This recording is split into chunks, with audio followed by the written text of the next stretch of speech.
Routine को अगर आपने फॉलो कर लिया, I guarantee you that you are going to succeed. Hello friends, welcome to your Exam Sathi. I am Anita and I am working as an LIC assistant and I have also qualified IBPS PO examination and soon going to join UCO Bank as a probationary officer.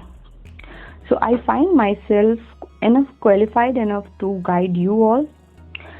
So let's start today's video. आज यहाँ पे हम देखेंगे कि IBPS clerk ने अपनी अभी जो ऑनलाइन कैलेंडर जो है वो क्या कि आउट कर दी है एंड इसमें आपको डेट पता चली गई होगी प्रीलिम्स एंड मेंस एग्जामिनेशन की.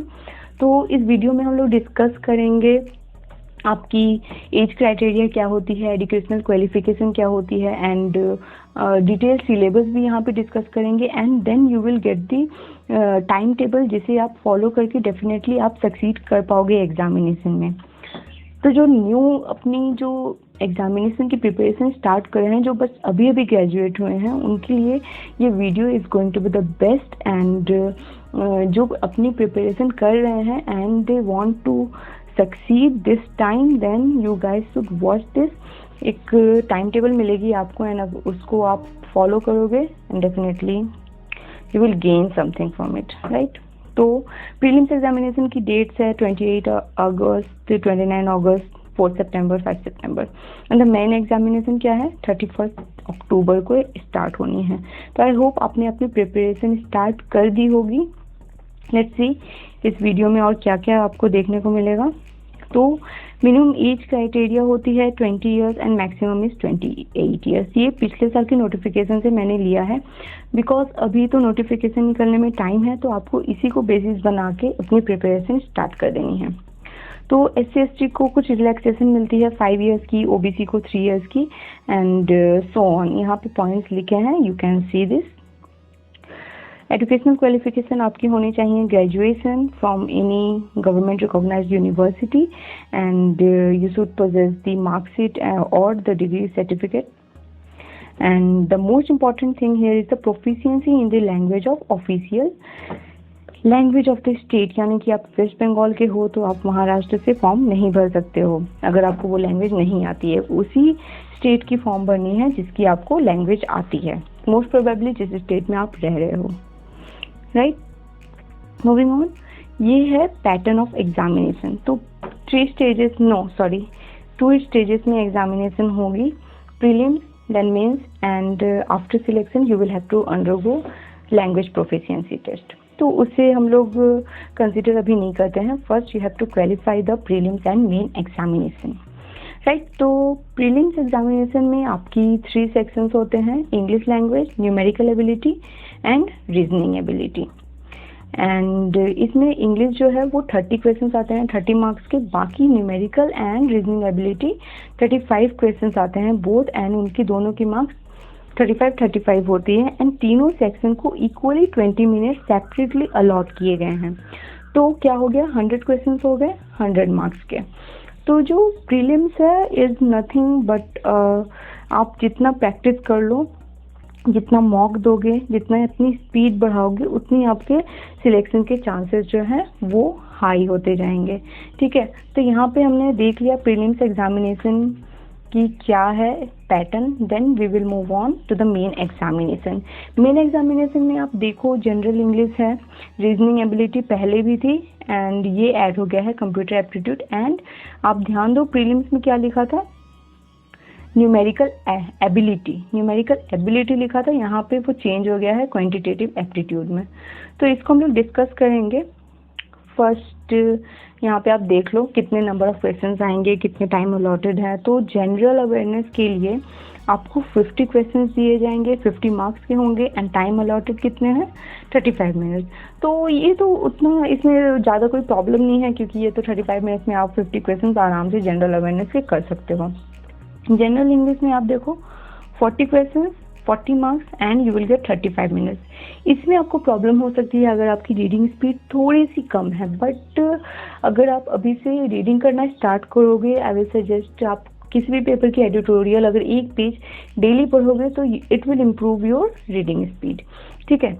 देन रीजनिंग एबिलिटी है 50 क्वेश्चन 60 मार्क्स। ये जो सेक्शन है इसमें मुझे भी बहुत प्रॉब्लम हुई थी when I was giving the exam, because I don't know, puzzles में फंस जाती थी मैं कभी, तो वो हार्ड रहते थे। तो इसमें आपको सिलेक्टिव क्वेश्चंस अच्छे से करने हैं, उसके बाद पजल्स पे मूव करो।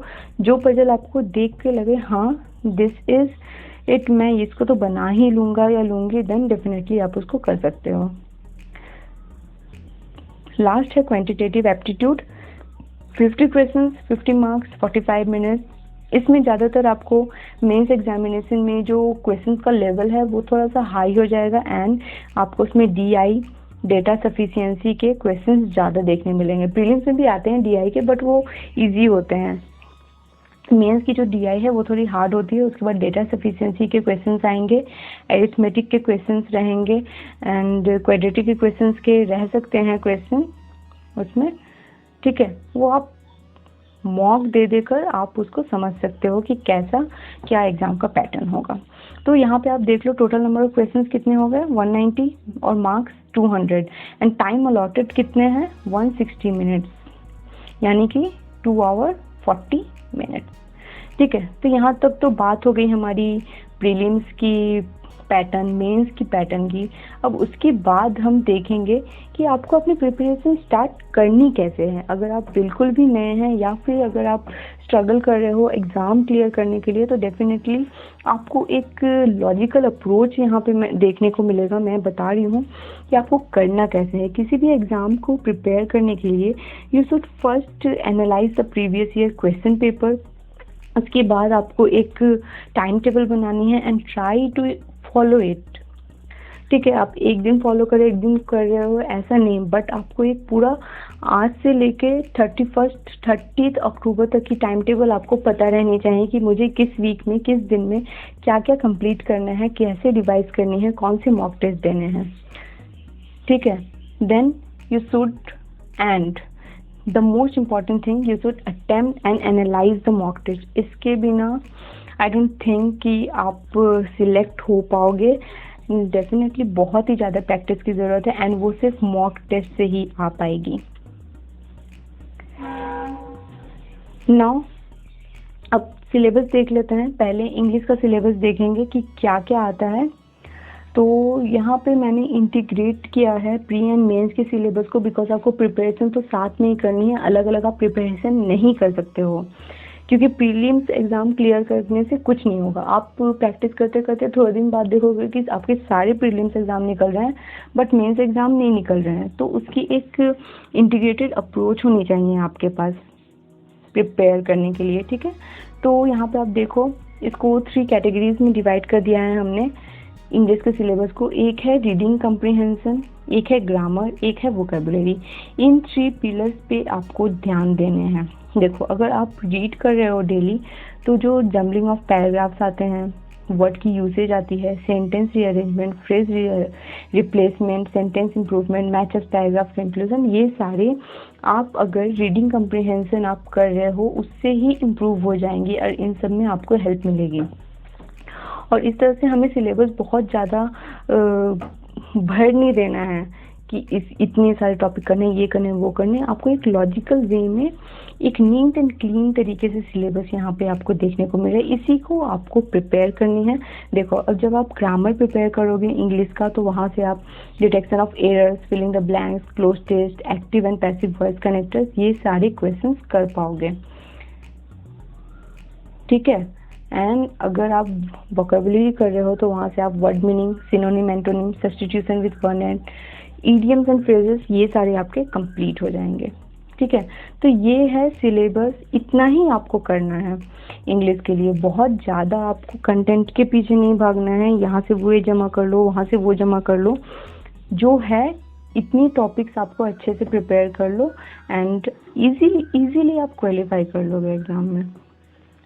Then integrated pre and main syllabus of numerical ability and quantitative aptitude, as उसमें लिखा था न्यूमेरिकल एबिलिटी, क्वांटिटेटिव एप्टीट्यूड, इसलिए ऐसे लिख दिया है। तो यहाँ पे ब्रॉडली 3 कैटेगरीज में डिवाइडेड है, numerical ability, then second is arithmetic plus DI, and third जो है मिसलेनियस है। तो न्यूमेरिकल एबिलिटी में आप आपकी सिंप्लीफिकेशन एंड अप्रोक्सीमेशन आती है, नंबर सीरीज आती है, क्वाड्रेटिक इक्वेशन आती है, HCF LCM, average, sum on ages, sum on trains. ठीक है, तो ये सारे आपके न्यूमेरिकल एबिलिटीज़ के अंदर आ जाते हैं। एरिथमेटिक प्लस डीआई में यानी कि रेशियो प्रोपोर्शन आ जाएगा। परसेंटेज एंड पार्टनरशिप के क्वेश्चंस आते हैं। Profit loss and discount and ये time, speed, distance, work time, ये बहुत ही इंपॉर्टेंट है।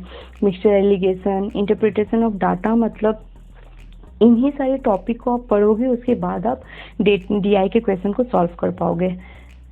Simple and compound interest and miscellaneous में आपके आ जाते हैं probability, data sufficiency. Data sufficiency मतलब किसी भी टॉपिक पे आपको क्वेश्चंस देंगे, उससे आपको आंसर निकालने हैं या फिर बताना है कि किस ऑप्शन से वो आंसर निकल पाएगा। ठीक है, तो ये सारे हैं। ये जो है मेंस के लिए ज़्यादा इंपॉर्टेंट है, प्रीलिम्स के लिए उतने इंपॉर्टेंट नहीं है ये टॉपिक्स। उसके भी ये है volume and surfaces, basic trigonometry and basic mensuration. तो ये हमने सिलेबस देखा इंग्लिश का एंड क्वांटिटेटिव एप्टीट्यूड का। देखो, एक बहुत ही लॉजिकल वे में आप बहुत ही क्लीन, नीट एंड क्लीन तरीके से इस तरह से सिलेबस रखो ताकि आपको देखने में भी अच्छा लगे एंड आपकी प्रिपरेशन भी अप टू डेट रहे। And you do not need to note down all this. आप जाके हमारे टेलीग्राम चैनल पे इस की पीडीएफ डाउनलोड कर लेना। अभी बस आप देखो एंड सीखो। And then the syllabus of reasoning ability and computer aptitude. Reasoning ability में आपकी, इसमें भी मैंने 3 कैटेगरीज में डिवाइड करने की कोशिश की है, कैटेगरी 1, 2 एंड 3। कैटेगरी 1 में मैंने रखा है puzzle, sitting arrangement, blood relation, syllogism, inequalities, verbal and logical reasoning. Puzzles major portion cover कर लेते हैं रीजनिंग एबिलिटी के, तो इसको बहुत ज़्यादा प्रैक्टिस करने हैं। सिटिंग अरेंजमेंट, ब्लड, ये सारे बहुत ही इंपॉर्टेंट टॉपिक है। Distance direction, it is easy, ये आप कर लोगे। Alpha numeric series, order and ranking, coding, decoding, input output. ठीक है, तो रीजनिंग में वैसा कुछ बहुत ज़्यादा कंसेप्चुअल नहीं है। आप सिलोगिज्म के कंसेप्ट देख लो, इनइक्वालिटीज़ के देखो, पजल्स के हर एक टाइप के पजल्स को प्रैक्टिस करते रहो। ठीक है, और उसको प्रैक्टिस करते करते ही आपको वो सब समझ में आने लगेंगे कौन सी पजल है। ठीक है, लास्ट में मैंने रखा है एजम्पशन एंड स्टेटमेंट को, ये भी मेंस के लिए है। पैसेजेस, कंक्लूजन मेंस में आते हैं। डेटा सफिशिएंसी, कंप्यूटर एप्टीट्यूड, ये सारे मेंस के टॉपिक हैं। तो पहले स्टार्टिंग में तो आपको इन सब चीज़ों से ही स्टार्ट करनी है अपनी प्रिपरेशन। बाद में जब आप इनके बेसिस पे ही ये सारे आप जब बनाने लगोगे तो ये सब भी आपको इजी लगेंगे बनाने में। नॉट इजी नहीं बोलूँगी, बट वो प्रैक्टिस करते करते आपको समझ में आ जाएगा।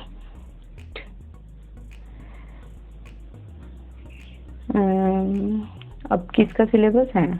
General and financial awareness. तो जनरल एंड फाइनेंशियल अवेयरनेस में भी कैटेगरी 1, 2 एंड 3 है। तो फर्स्ट कैटेगरी में मैंने रखा है current affairs, banking awareness, GK updates, personal news, important days. ये सब इतने टॉपिक्स देख के घबराना नहीं है, बस ये करंट अफेयर्स के साथ साथ ही हो जाएंगे। किसी भी बैंकर्स अड्डा और लाइव बोर्ड, किसी भी साइट के करंट अफेयर्स आप डेली प्लस उनकी क्विज प्रैक्टिस करना, क्विज डेफिनेटली डेली करना एंड रिवाइज भी करना, तो वो हो जाते हैं। कैटेगरी 2 में है awards, prime minister schemes, headquarter, currency, important places, books and authors. वो आते रहेंगे आपके करंट अफेयर्स में, you can see there. Category 3 में है बजट एंड मॉनेटरी प्लान्स। आप आरबीआई के साइट में जाके ये सब देख सकते हो, या फिर डिफरेंट साइट डिफरेंट निकालती हैं, वो देख सकते हो। स्टैटिक बैंकिंग थोड़ी आपको पढ़नी है, बैंकिंग नॉलेज। आप बैंक में जाने वाले हो तो बैंकिंग नॉलेज डेफिनेटली होनी चाहिए आपको थोड़ी बहुत। एक दो नहीं, 4-5 क्वेश्चन आ ही जाएंगे मेंस एग्जाम में आपको बेसिक बैंकिंग से। Financial institutes like RBI, SEBI, IDI, ये इन सब की न्यूज़ आए तो आपको ध्यान देनी है। ठीक है, तो ये देखो सिलेबस हो गया। बहुत ज़्यादा सिलेबस नहीं है, ऐसा नहीं है, but you can do it. एक प्रॉपर स्ट्रैटेजी के साथ आप कर सकते हो। तो आपको क्या है कि वो कौन सी हैबिट्स है, कंपल्सरी हैबिट जो कि आपको डेली फॉलो करनी है।